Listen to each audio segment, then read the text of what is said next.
I get this a lot, so I decided I was going to post a video about it. So I will often have people come into my office.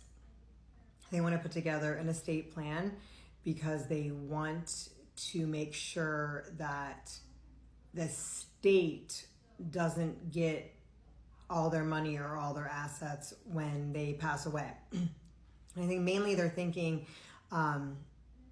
they have to pay the state for probate, or a bunch of money goes to the state for probate. And I think it's maybe a misconception, the expenses around probate or what happens when there's a probate that needs to be done. So first and foremost, if somebody passes away without a will that designates where they want their stuff to go to. Now remember, all a will does is take you directly to probate. A last will and testament's purpose is to basically tell the probate judge what you want to have happen to your assets, where they're going. Of course, after any valid creditors get paid from assets that they can get paid from. But what happens when you don't have a will that says who you want your stuff to go to, then the state determines who your stuff goes to. These are considered your heirs. So when you have a will and you name people, you have beneficiaries.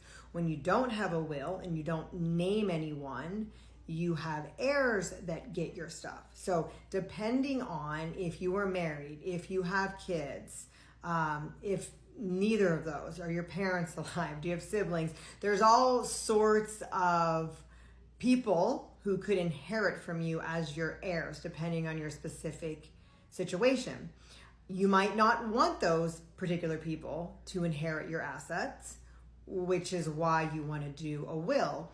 But there are people in place to inherit your assets, assuming these people do want to bring a probate.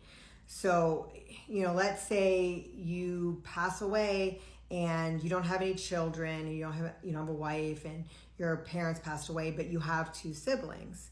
Well, then your siblings are able to go before the probate court and inherit whatever assets you owned at the end of a probate proceeding, and after everything that's supposed to be followed is followed.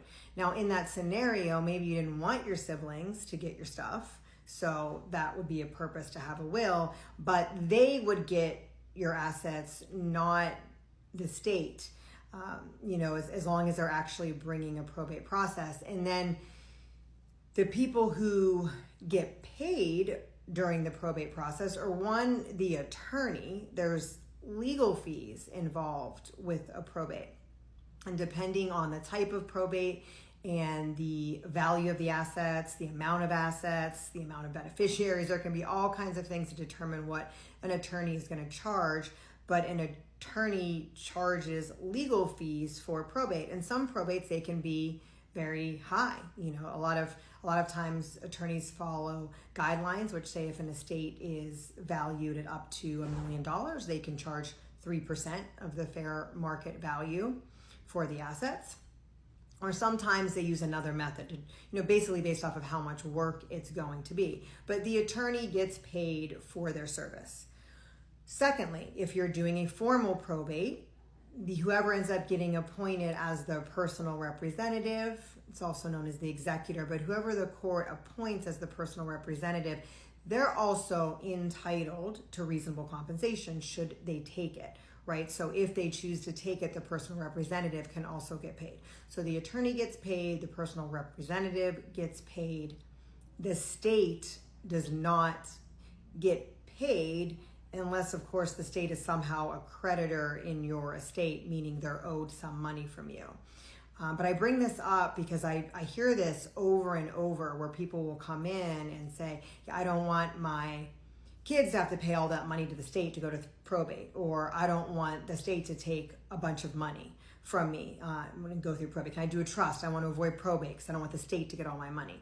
And I'm not really sure where that comes from, but I just wanted to clear it up here in this video that you're not just handing out money, or your heirs aren't just handing out money to the state for probate. That's not typically how it happens. Now, maybe a bigger thing to worry about is if nobody claims an asset, right, and it just sits around like real property, then you run the risk, of course, of that asset not going to your family members and being lost after so many generations pass or after so much time passes, which is why it's often preferred to do a probate sooner rather than later. So if anyone out there was wondering about the state just automatically getting money when you do a probate, I hope this clears that up. If you have any other questions about probate or estate planning, asset protection, Medicaid, elder law, and you're in Florida, please don't hesitate to contact our office, atCAUSE Law Office. We're the non-stuffy attorneys, and we're located in Clearwater, Florida. The link is in my bio.